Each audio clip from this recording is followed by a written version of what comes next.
So good afternoon, everybody, and welcome to another webinar with Mariner Wealth Advisors. So we have some really great content for you today, and I'm confident that we'll all walk away from today's roundtable with some key golden nuggets, if you will, as they pertain to year-end planning. So I first want to start off today by thanking each of you for joining and spending the time with us here today. My name is Jude Grimaldi. I'm a consultant here on Mariner's practice management team, and I'm joined today by three really great speakers, if I say so myself. Now, unfortunately, Steve Moyer wasn't able to join today, but we were able to bring in Chad Hamilton as a replacement. Now, Chad is a CFP and Chartered Advisor in Philanthropy and the SVP of the Practice Management Group here at Mariner. So in addition to Chad, we have Jennifer Kohlbacher, CPA and one of Mariner's tax directors, and Scott Luhnau, VP and Mariner's resident estate planning consultant. So we really do have a powerhouse of a group here today. And I know that everybody has some really great insight and collectively a lot of years of experience with strategies as they pertain to year-end planning. And that's exactly why we're here today, right? For year-end planning. So the purpose of today's webinar is really just to raise awareness of some key financial planning strategies as we near the end of 2021 and approach the new year of 2022. So year-end planning, it is a subject that really is incredibly important, as we all know. That's why we're here today, and that's why everybody is joined. So as the year comes to a close, it really is the perfect opportunity to reevaluate strategies and prepare for any changes that could be occurring in the new year. Which brings me to my first question, and that's something that I know is lingering in a lot of our minds. And Jennifer, I'll direct this one at you first. So what is the latest update on the tax reform legislation in Washington? Can you share a little bit about what we know or what we don't know and what we should be preparing for? Sure. Thanks, Jude. I'm happy to join everyone here today. As probably most of you have seen, there's been a lot of changes and talk happening about different tax proposals. Biden's original proposal back this summer to kind of what's been submitted in early November. What is good news for all of us is the original proposals for an increased tax rate up to 39.6% and capital gains and qualified dividends going up to the ordinary income rates for now is looking like it's kind of off the table. So it looks like, unless something kind of happens, and we're closely watching this, that we're kind of stay at that 37% top bracket, which is good news. And also capital gains and qualified dividends looks like it's going to stay at that 20%, 15 and 0% rates. So I think that's fantastic news going into year end, but we will see kind of what's thrown in. Now, because we are getting, it looks like brackets staying the same, there's a couple proposals still on the table in order to kind of raise revenues. So one of the things on the table is a surtax of 5%, and that's kind of hitting individuals at a married filing jointly of $10 million, $5 million for married filing separately. So for those clients in those brackets, there's some planning. The one key thing that I would walk away from on that is that is also applicable to estates and trust, and that surtax hits at a much lower level at a $200,000 of income on a trust. So as we're kind of talking through planning, it's something to really work with your advisors on, just to kind of watch that as it's a much lower threshold there. Mm-hmm. There's also talk about this net investment tax expansion. So currently the net investment tax, if you're over a certain income threshold, you pay an additional 3.8% tax on interest, dividends, passive type income. There is talk of that expanding. So if you are a business owner and have other ordinary income, that net investment tax would apply to that. So it is something that we are watching closely. So if you are a business owner and typically have income flowing through to you, it's something that we'll keep an eye on for everybody. Another positive that I kind of wanted to end on for this high level update is one of the things that is on the table is the state and local tax deduction increase. So right now, if you itemize deductions, you're capped at $10,000 for your real estate and state taxes. And what is on the table is for that to increase to $80,000 for a married filing jointly couple. The nice thing about that is if that goes through as written, it would be applicable to year 2021, which means in year 2021, you may see an additional deduction coming through for you. So it's, again, something to keep an eye on and maybe look at it if it makes sense, you know, making real estate tax payments before year end, or maybe even some state estimated taxes by year end. I wouldn't rush on that yet, but it's something to be mindful of and watch, because it is something that's actually beneficial with what's kind of on the table.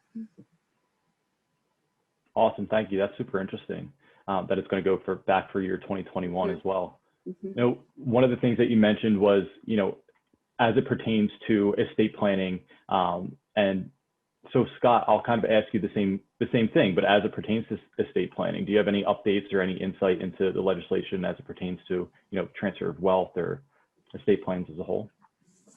Well, Jude, I feel like we've been on this roller coaster, because every time a proposal or a bill has come out in the past year and a half to 2 years, we scrambled to analyze it and to try to figure out, what does this mean?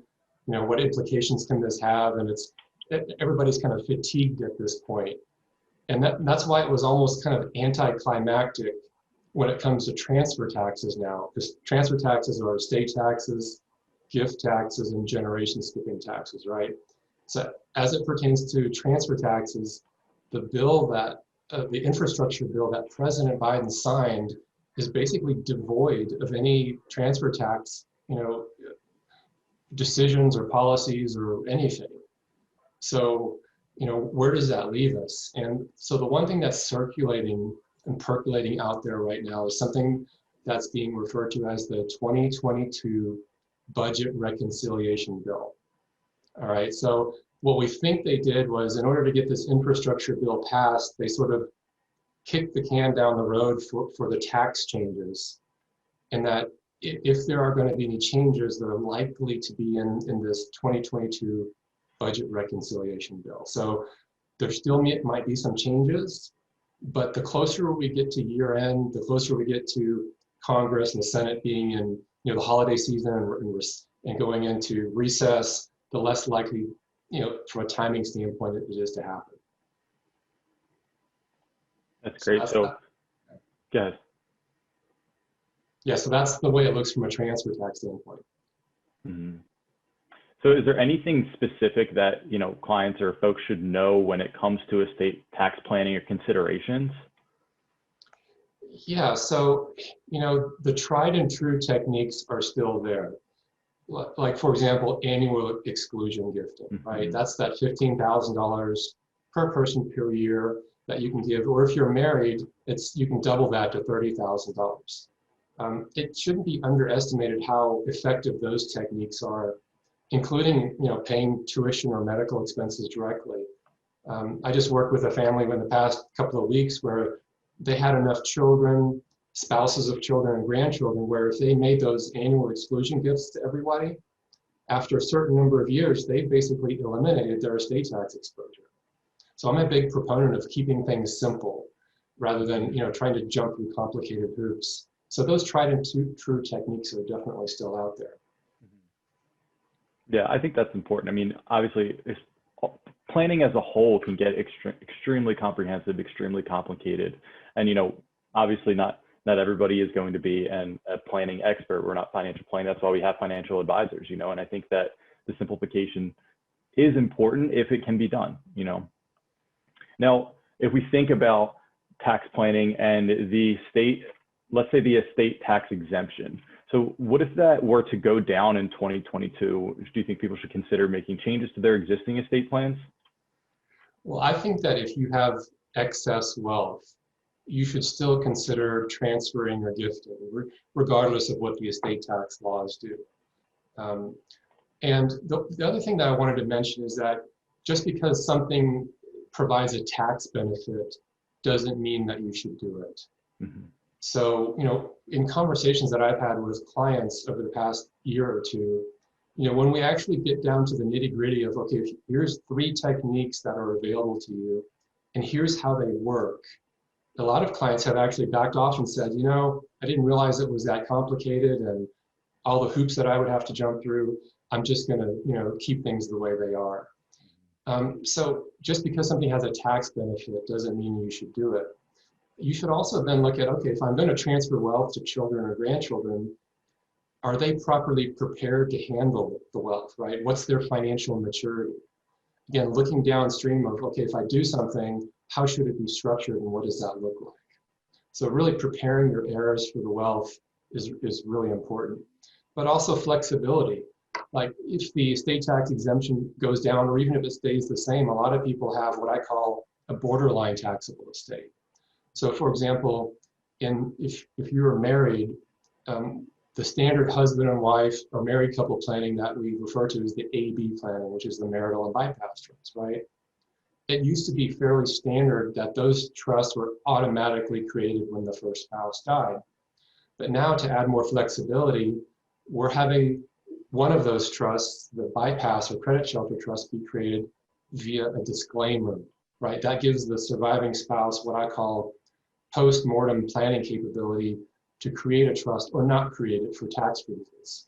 So that's why it's so important, if you haven't looked at your estate plan in a long time, or you're not sure what it says, take a look at it and see if that flexibility is built in there, because that's really how we can deal with uncertain times like this, is by having flexibility baked into your estate plan. Right.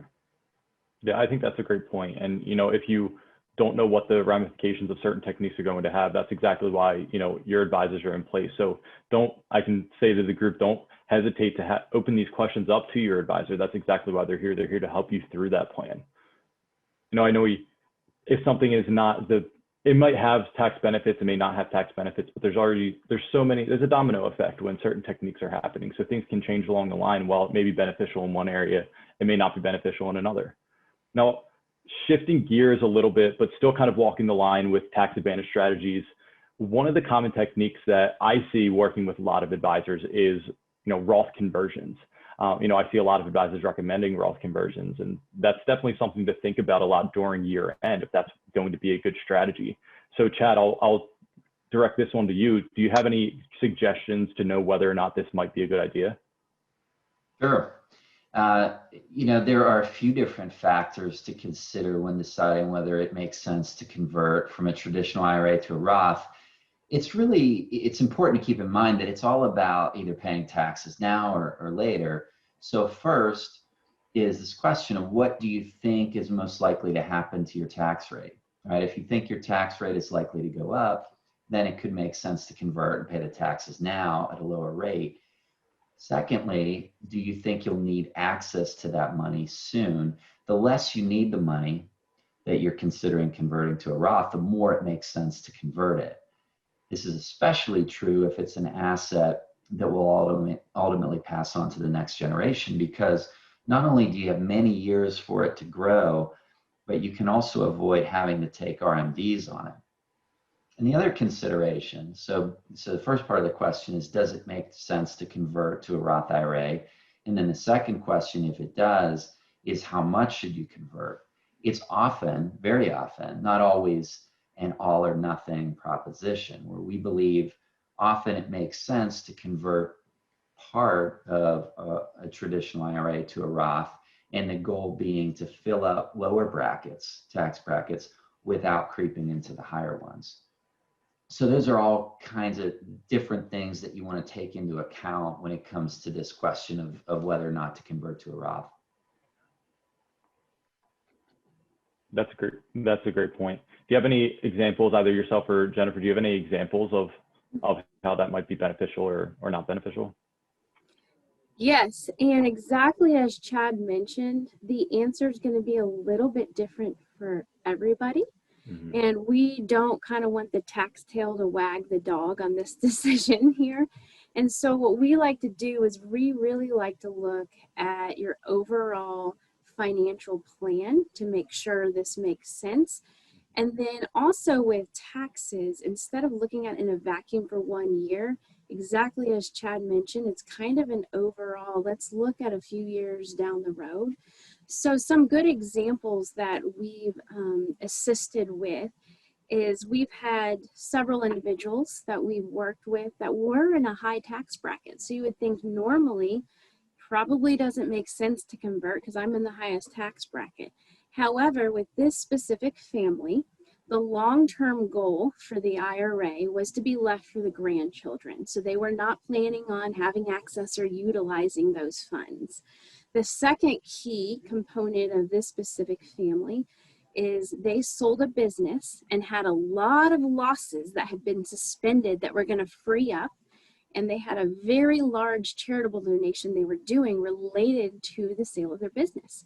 So for that particular year, we were going to be in a really low income tax bracket, and they had the plan of not accessing those funds and leaving it to their grandchildren. So in that situation, it made a lot of sense. We're able to do a conversion, and it is sitting there for the grandchildren, growing tax-free, tax already paid. There's no required minimum distributions on it, and it worked beautifully. We have another family we've been working with.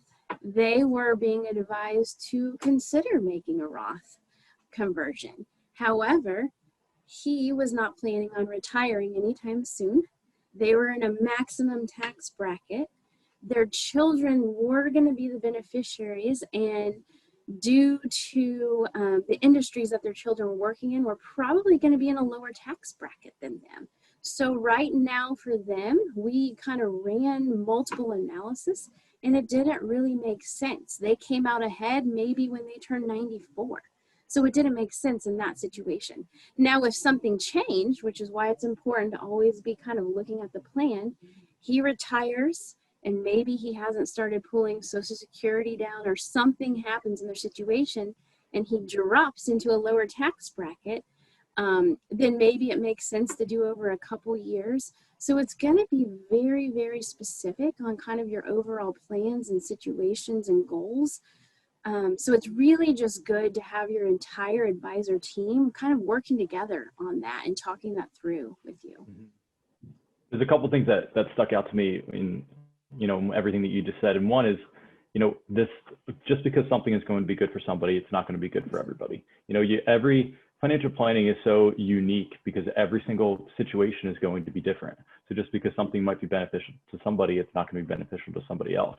And kind of on that same note, plans change. So even though something may be good for you one day, that could change further on down the line. So it's really important to keep on top of your financial plan with your advisor. And why we're here, year-end planning. So every year, just reevaluating your financial plan, taking a look at whatever changes might happen next year, what changes happened this year, and see if things actually truly are going to change. Now, one of the things that you did mention is required minimum distributions. And I think that's a really important topic to think about during the year end as well. So I'll shoot this one at Chad. Is there anything specific that you think that folks need to know about as far as RMDs go? Yeah, there are a few things on this front. I mean, first of all, the CARES Act legislation had waived required minimum distributions, but that was just for 2020. And so as we near the end of this calendar year in 2021, some individuals will have to take an RMD before the end of the year by December 31st. So the way you determine that is if prior to 2020, when RMDs were waived, you had been taking RMDs, or you turned age 72 in 2020, then you have to take one by year end to avoid a 50% penalty. If you turn 72 this year and are taking an RMD for the first time, your first RMD won't be due until April 1 of next year, and your second RMD will be due by December 31 of next year. So you may choose to take an RMD in this calendar year before December 31st to help reduce your tax burden so that you don't have both RMDs in the same calendar year. Mm-hmm.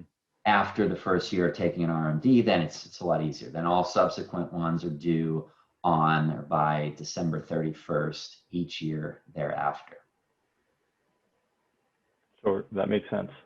So let's think about those who are a little bit more charitably inclined. As far as charitable donations play into planning, how does that situation get handled with in relation to RMDs? Yeah, so there's something, and we love acronyms, right? Something called a QCD, or Qualified Charitable Distribution to a charity, a 501c3, and this helps to circumvent taxes on an RMD. So what you're doing is you're essentially taking pre-tax dollars from your IRA, sending them to your designated charity, and thereby you avoid tax liability on the amount distributed. The maximum annual amount that can contribute for or qualify for a QCD is $100,000 in a calendar year. That applies to the sum of, if you had multiple qualified charitable distributions, if they're made to one or more charities, it's aggregated, so you can gift up to $100,000 in a year. That's great, thank you. So Jennifer, let's talk a little bit more on the subject of charitable planning. Is there anything that you think the listeners should be thinking about, let's say from a timing perspective? Sure, and it's a great question. Several years ago, when the standard deduction increased to a pretty high level, there were a lot of times where you were used to itemizing and the standard deduction is now higher. And so we're not kind of getting the benefit of those deductions. So one of the things that we like to look at, and again, it's kind of that multi-year planning approach, is does it make sense to bunch your charitable deductions? So as an example, if you typically contributed a couple $1,000s a year, maybe it makes sense to do all those in 1 year. So that way you can take the itemized deduction and get the benefit of that. And then in the other years, you could utilize that standard deduction. And so it's just kind of looking at the timing. There are many different types of vehicles that would assist with that. So there is something called a donor advised fund. And a donor advised fund is almost like a little mini foundation, but it's a charitable fund. You contribute to it today, you get the deduction today, and that donor advised fund holds the assets, whether it be cash or securities, and then you can direct it to go to public charities over the course of multiple years. There's no requirement that it be passed out. Any investments in there is tax-free. And so it allows you to take the advantage of taking a larger deduction today and then passing those out to charity at some point in the future. There is also this year kind of a $600 cash deduction, which it doesn't matter if you use the standard deduction, you get that $600. Last year it was $300. So for this year, you can take advantage of that cash donation to a public charity. We also touched a little bit with the donor advised fund on contributions. You can utilize securities or cash to these donor advised funds. So for example, if you had a bunch of stock and you had low basis, so when you sold the stock, you were going to realize capital gain, you can take that stock, you can contribute it to a donor advised fund. Your deduction is the fair market value on the date you contribute the stock. So you get that high deduction and you're not having to realize the capital gain. So then in the donor advised fund, you can recognize capital gain and it's tax-free. So many charities are also pretty sophisticated now and can accept securities. So if you don't want to use a donor advised fund, you can still consider donating securities to a charity. There are some income thresholds for using cash and non-cash and securities. So if you contribute securities to either a donor advised fund or maybe a public charity, you're limited to 30% of your adjusted gross income. Anything over that is carried forward.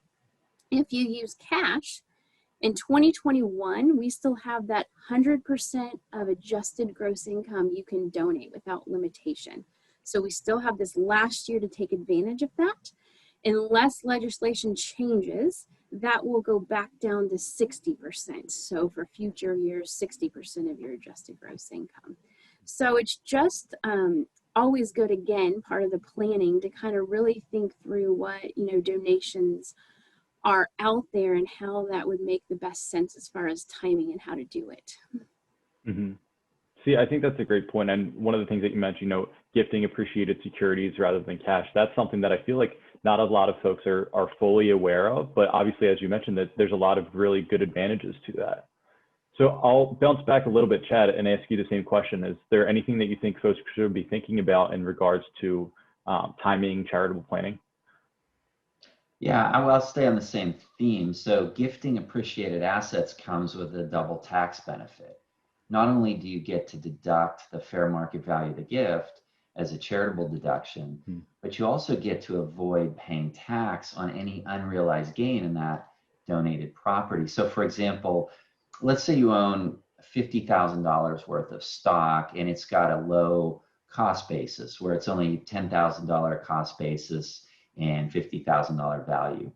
If you gifted that asset to a charity or a donor advised fund, you would avoid taxation on that $40,000 of gain when the company is sold. So assuming a taxable gain of $40,000 and an effective tax rate, let's say it's 30%, if we're thinking of long-term capital gains, maybe there's some state income taxes, Medicare surtax, that's basically capital gains savings of $12,000 on the $40,000. So you say the $12,000 plus that $50,000 gift is available to be claimed as an itemized charitable tax deduction. So there's a lot of benefit there. And one other thing I'd say is, to Jennifer's point earlier, this idea of donor advised funds and the advantages there, when you think about it, it's important to think essentially what you can do with a donor advised fund is separate the gift for tax purposes from the actual gift to charity. So you can make an upfront gift and bunch annual donations in the one calendar year, but you don't have to know at that time where, when, or to whom you're going to give that money, right? So you can make the gift to the donor advised fund, and then you have plenty of time down the road to figure out exactly what charitable organizations you ultimately want to make grants to from the donor advised fund. So it's just important to think about the optionality you have with a vehicle like that. Mm-hmm. That's really interesting. I think that's, obviously, of course, it's important to know. And we've talked a little bit about the income tax aspects of it and the benefits as it pertains to charitable gifting and the donor advised funds. But I'll bring this back to Scott. Do you have anything that, you can provide any insight on as far as from an estate and legacy planning, wealth transfer standpoint? Yeah, Jude. So in addition to all those really great tax benefits that Jennifer and Chad just discussed, donor advised funds can actually be used as a family legacy planning tool. So let me sort of paint you a picture of what that looks like. So clients come to me and they say, Scott, our kids are grown, they're getting married, they've got their careers, some of our kids are moving to other states, and we're talking less and less to each other, and we're just afraid that we as a family are going to drift apart, or kids are going to drift apart. What can we do to maybe, fix that problem or improve it? So if the family is charitably inclined, consider this. Either establish a donor advised fund, or if you have an existing one, create a board of directors. So name yourselves, the parents and your kids as the board of directors that will then review grant requests, make decisions of which charities get what money. And basically that allows you to work together, to communicate together as a family towards a common goal or mission, right? And the nice thing that Chad and Jennifer mentioned about donor advised funds is the flexibility. So for example, the parents, make a gift to the donor advised fund, say, in the summertime. Then the family gets together either in person or virtually, and they have their board meeting and decide, okay, here's how we're going to, divvy up the money. And then you consult with your tax advisor, your CPA, and say, does it make sense to make these distributions this year or next year, right? So that gives you that tax flexibility of maybe bunching deductions. But the really cool thing about this is if you establish this pattern during life, then when the parents are gone, the chances that the children will continue this are pretty great. And a lot of parents really like that idea of, hey, even when we're gone, this might be a tool to keep our kids working and talking together with each other. So that's how donor advised funds or even charitable foundations can be used as a legacy planning tool, Jude. Mm-hmm. That's great. Thank you. I think, obviously one thing that you've touched on is how important it is to keep a family together, and if everybody has that common goal, it's going to provide that link that may have been started to dwindle a little bit over time, over the years, but that's, a donor advised fund's a great vehicle to kind of keep everybody together. And while we're on the topic of, of family, and everybody wants to make sure that their family is supported in every way possible. So when we're thinking about gifting and the different strategies as they pertain to, taxes and an estate plan, one of the common things that I run into working with advisors, is education planning. So when you think about grandparents and parents, and Chad, I'll throw this question at you. For any of the folks that want to help support any educational costs, what do you think they need to know about certain gifting options? Yeah, well, the first thing to know is that direct payments of tuition, if it's made payable to the school on behalf of the child or grandchild, that's not considered a gift. And so that's one thing to think about and be aware of if you have current educational costs that you want to help with.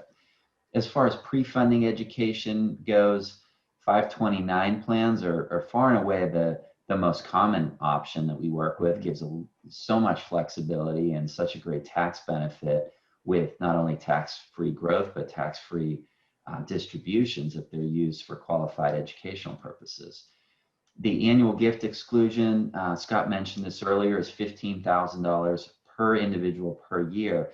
Now with 529 plans, you can actually have a lump sum contribution of up to 5 times that amount.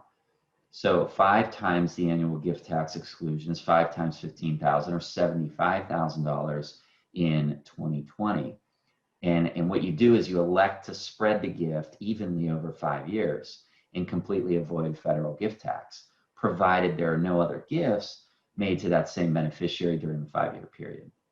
A married couple can gift up to $150,000 because they're each making the $75,000 per beneficiary. So 75,000 times 2. So for example, if you contribute $75,000 to your grandchild's 529 account in 1 year and make the election, your contribution will be treated as if you had made a $15,000 gift for each of the 5 years in that period. That way your $75,000 gift is non-taxable.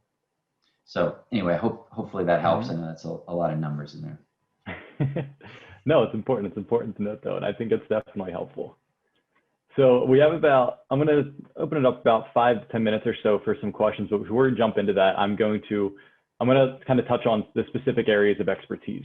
So, the reason we're here is obviously, of course, for year-end planning.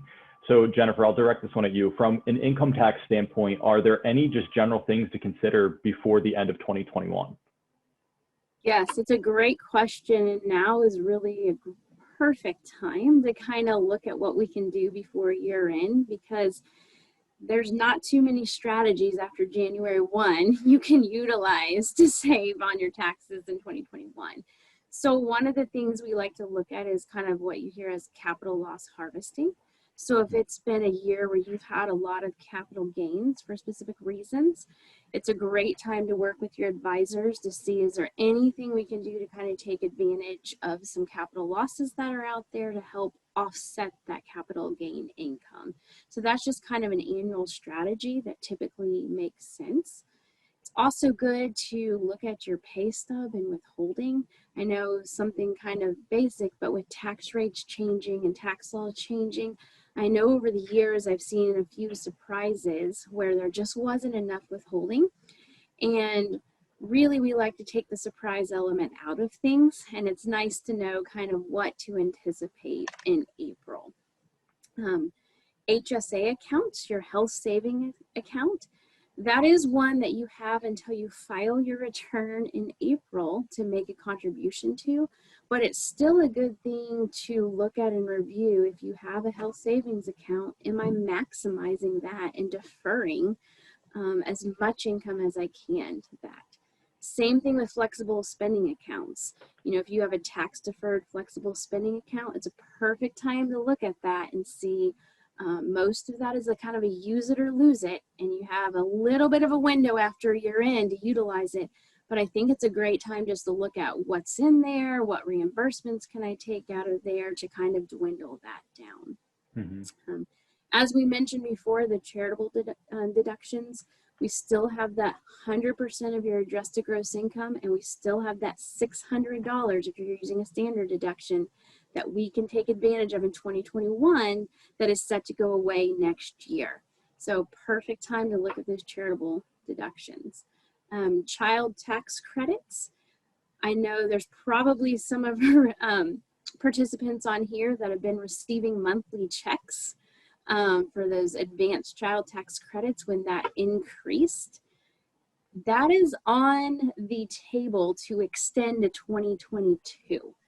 But it's something to kind of look for and be mindful of what kind of advance credits you got. And if you have not received those, you know, there is an advance credit that's coming in April. And the last thing I'll just kind of revisit is that state and local tax deduction. If that bill passes as is with the 80,000, it's a perfect time right at year end to see, you know, if you haven't reached that 80,000, if you have real estate taxes to pay at year end, or maybe even a state tax estimate that needs to be made, that you can go ahead and jump in and make it. So just some key touch points to really kind of work on with your advisor to kind of see if anything really makes sense for you before year end. Mm-hmm. Right. So obviously, I mean, as we've talked about, year end is such an important time to revisit your financial plan and just to analyze everything as a whole, you know, from a tax standpoint and even from an estate planning standpoint. So Scott, I'll ask you the same thing. Are there any things that people should be considering towards the end of the year from an estate planning standpoint, or are there any, you know, mistakes that you see people being made, or any other things that people should consider? Oh, Scott, I think you're muted. Thanks. The joys of technology and working. Yes, love it. So yeah, good question, Jude. So I would say that the biggest mistake that I see people make when it comes to estate planning is the not looking properly at how assets are titled and their beneficiary designations. I've actually seen estate plans either partially fail or completely fail when this isn't properly coordinated, right? And it's not something that you can just do once and forget it. You pretty much have to look at this annually on a regular basis because assets and accounts change all the time. So what do you do then? So the question is, when you look at all of your assets, the question is, should this asset flow through my estate plan, right? And that could be going then to people or funding trusts, or should this asset go directly to someone? And that's where you look at things like beneficiary designations, right? Assets that are governed by beneficiary designations are like life insurance or retirement plans, right? And it's not only the primary beneficiary designation, but also the secondary, right? Because sometimes, you know, tragedies happen and it goes to then whoever the secondary beneficiary is.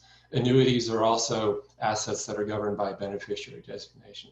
But then all of your financial accounts too, right? They're commonly, like when you open an account, sometimes the financial institution just by default opens it up as joint with right of survivorship.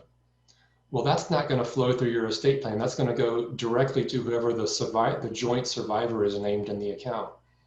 Other terminology that you'll see frequently is pay on death, known as POD, or transfer on death, known as transfer on death. So it's just looking at all of your assets to see how they're titled and asking that question, should this flow through my estate plan, or do I want it to go directly to a beneficiary, right? That's really the key. But, you know, as I listen to this presentation, I think, you know, what's sort of the main action step that I would take away from it? Mm-hmm. And what I would say for anybody that's listening is, if you heard something today that either you think is interesting or that you think might pertain to your situation, reach out to your tax professional, your CPA, and just put that question onto them and say, hey, should I consider X, Y, or Z as part of my financial and tax plan, and do I need to do anything before year end? So I think before it gets too busy in tax season is to get those questions out there and see what you might need to do to lock in some tax benefits. Yeah, that's great. And I think that's, that's something that's so important as far as action steps go after today.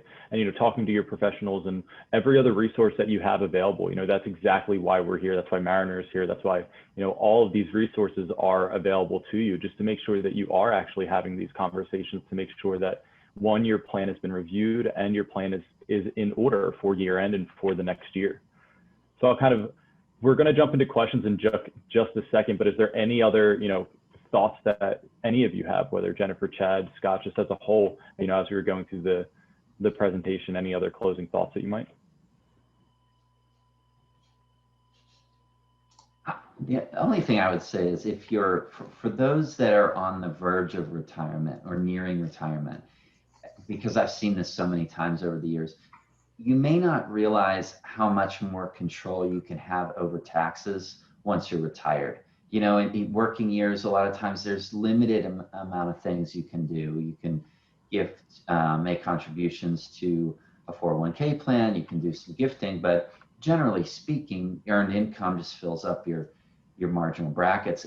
But in retirement, you actually, if you do it well with an eye toward diversifying the asset types, you have these different buckets of money that you can pull from and actually manage that in a way that year by year, you're maxing out the lower brackets, but not creeping in the higher brackets, because they all have different ways in which they're taxed. So I would just say that keep an eye toward where income can come from in the future and try to diversify so you do have different buckets of tax deferred, partially taxable, tax-free buckets of money. And I think that can set you up well to be able to really control your taxes in the future.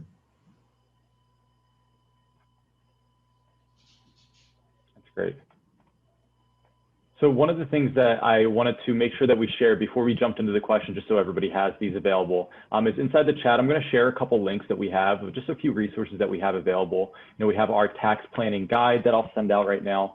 We also have a recent RMD Q&A. So I'll get that link in there as well as a tax facts as a glance. So these have some really great insight and some really great resources available inside. So definitely take a look at each one of these resources that we're going to share. And if you do have any questions about anything, make sure that you are, relying on your professionals, your tax professionals, as well as your advisor, if you do have any questions about anything. So all of those are, let me go ahead and share those inside the chat here. There we are. Perfect. So now let's go ahead and jump into a few questions while we have the time here. So the first question that we had is, can a QCD go to a donor advised fund? Yeah, and actually, Jude, there are a number of questions on charitable planning, and I'll try to address these because I know we've got quite a few questions coming in. I'll address at least a few that I can on the charitable topic right now. Yes, a qualified charitable deduction or QCD can go to a donor advised fund. A donor advised fund is a qualified charitable organization and treated like any other charity in that respect. There's another question, the gifting to a charity directly from an IRA, is there an age requirement? I think there were a couple questions along these lines. So the minimum age, you need to be a minimum of 70 and a half to qualify to make a qualified charitable distribution or QCD. And that's true even with the increase in the change to the RMD age from 70 and a half to 72. The minimum age for QCDs is still 70 and a half.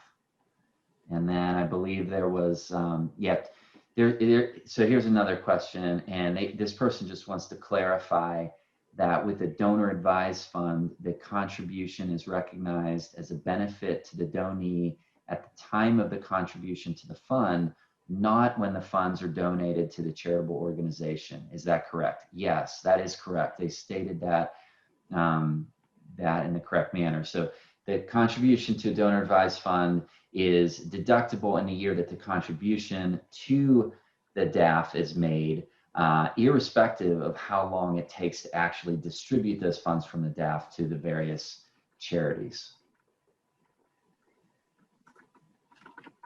And for now, I think that covers the charitable ones. If I misstated anything too, guys, feel free to jump in there. I just wanted to clarify one thing on the qualified charitable distribution to the donor advised fund. You can leave it to a donor advised fund, but typically that's done upon death, where you can leave the account to it. The actual qualifying charitable distribution, most donor advised funds don't allow that on an annual basis. It has to go to public charity, but you can leave the entire account should you want to as part of your estate planning. Great, and always trust the CPA over me, so thank you. Thanks, Jennifer. So I have one other question here. What is the bill that could increase the SALT deduction called so that we can make sure we're tracking its progress? Oh, that is the Build Back Better Act. And right now, we were expecting some kind of movement on that towards the end of this week, so we're watching that closely. It was kind of pending some, back and forth. It was going to go to the Senate, back to the House. And so I suspect we will hear something later this week or next week on that. Again, that doesn't mean it's going to go to law. I think there's going to be revisions that continue to happen. But I would say stay tuned over the next few weeks. I'm expecting some further updates. Perfect, thank you.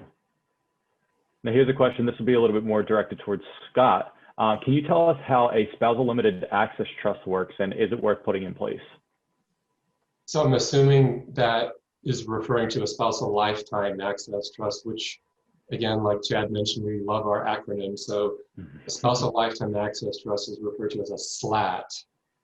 And you heard me mention a bypass or a credit shelter trust, right? That gets created upon the death of the first spouse. So all a SLAT is just creating a bypass trust during life.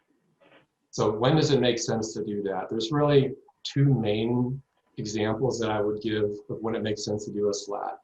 One is kind of the environment that we've been living in, which is the threat of the estate tax exemption going down significantly, and then trying to lock in one spouse's full estate tax exemption.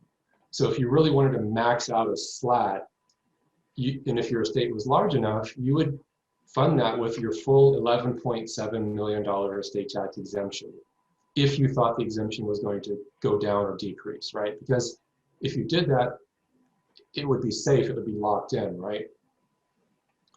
But if you're just going to fund a SLAT with $1, $2, $3, $5 million, there's not really that necessarily a sense of urgency like there has been.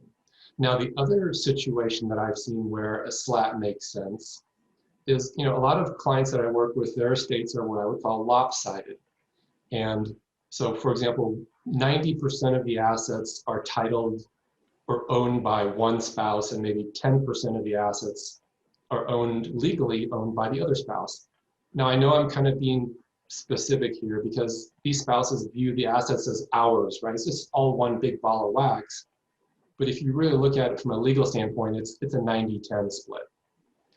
And, I've had some spouses say, I'm really afraid, if my spouse dies, I want to make sure that I'm taken care of. So what I've seen those people do a lot of times is create, a trust for the spouse that has the 10% during life and fund it with, I don't know, $2, $3, $4 million, whatever that comfort factor is. And that kind of equalizes the estates a little bit. So that's kind of a non-tax reason for doing a SLAT, right? When you have a sort of a lopsided estate and you want to equalize it a little bit more. Perfect, thank you. Let's see. So here's one in regards to gifting and gifting to a child specifically. So when you do that $15,000 gift to the child, does the money need to be in their name or in their account? And how does that actually get passed through? I can take that one too, Jude. So when you make a gift to someone, it has to be what the IRS calls a completed gift, right? You can't give somebody money but still retain ownership and control of it. Otherwise, it's not really a gift. So, you know, if you can't put it into an account with a separate account with your name, it has to be an account that they're the owner of. Or if you write a check, you know, they have to then take that check and cash it, right? So the key is a completed gift where you surrender ownership and control of the asset. Perfect, thank you. Now on the same topic of gifting, but gifting to a charity, when we're gifting to a charity directly from an IRA, is there an age requirement? Yes, I believe Chad kind of mentioned it, but it's 70 and a half to be able to take advantage of that qualified charitable distribution. Yeah, there was a question too on what happens to money in a donor advised fund if the owner passes away. If you name, normally with donor advised funds, you can name a successor. If you do that, then that will supersede the default, which would generally be if you don't have any sort of successor name, that it would then go to the financial institution there in their endowment. So normally that's not what people want to have happen. So I would recommend a couple things there. Make sure you understand whatever donor advised fund you're working with, that there's that type of option there. And then to the extent that there is, to name a successor in case something were to happen. It's a good question. And that also gets into that legacy planning that I mentioned, right? Whether you're involving your kids or other family members in charitable decisions during life, and then give them the authority to continue that after your death by naming them as they would typically refer to it as the advisor to the donor advised fund after death. Yeah. Perfect, thank you. We have just a couple more minutes for a couple more questions here. One here is, what is the bill that has the potential change in the cap on state, local, and property tax itemized deductions, and when is that likely to be decided? So yeah, that's that Build Back Better To build back Act. better. Yes, and legislation is pending. I suspect we'll get, you know, a few more revisions maybe later this week, early next week. So stay tuned, because I think before the end of November, we'll kind of see some more activity on that. That's good. It's always up in the air when it comes to politics and bills, as we all know.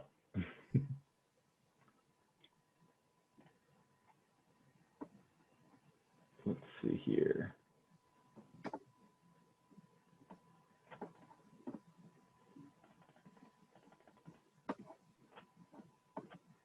So Scott, here's one that was directed towards you. Can you confirm a gift to a child cannot be made in a custodian account if they are the custodian? If the child is the custodian? I'm not sure I follow. Let's see. As a gift to a child cannot be made in a custodian account if I am the custodian. I want you to confirm that. I don't know, for some reason that's making sense to me. If the person giving the gift is the custodian. Well, I guess it depends on if it's an UGMA account or an UTMA account, right? It depends on what kind of account it is. Because, you know, depending on the specific rules, it could be a completed gift, right? If it's a properly structured UGMA or UTMA account. It could also be what's known as a 250C3 trust as well. It's the same thing. You could be the trustee of that, but that's a completed gift, you know, for a child if they're the beneficiary of the trust. Perfect, that makes sense, thank you.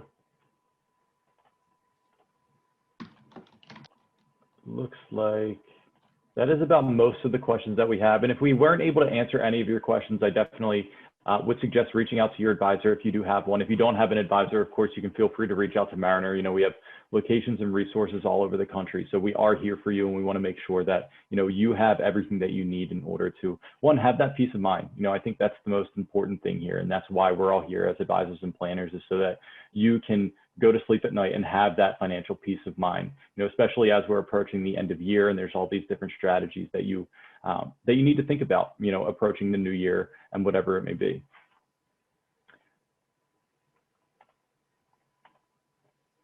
All right, so without further ado, I'll go ahead and I would like to thank everybody for joining today, and especially thank Chad, Jennifer, and Scott for joining us as well. I think this is a great session. I personally have learned a lot here as well. I'm sure that everybody else has. And for everybody, we should be emailing out all of the links that we have, that I shared within the chat. So if for whatever reason you weren't able to have access to those, we'll make sure to get those out to you as well as the recording for the session today. But thank you all again. I hope everybody has a great day. Thanks, Jude. Thank you. Thank you.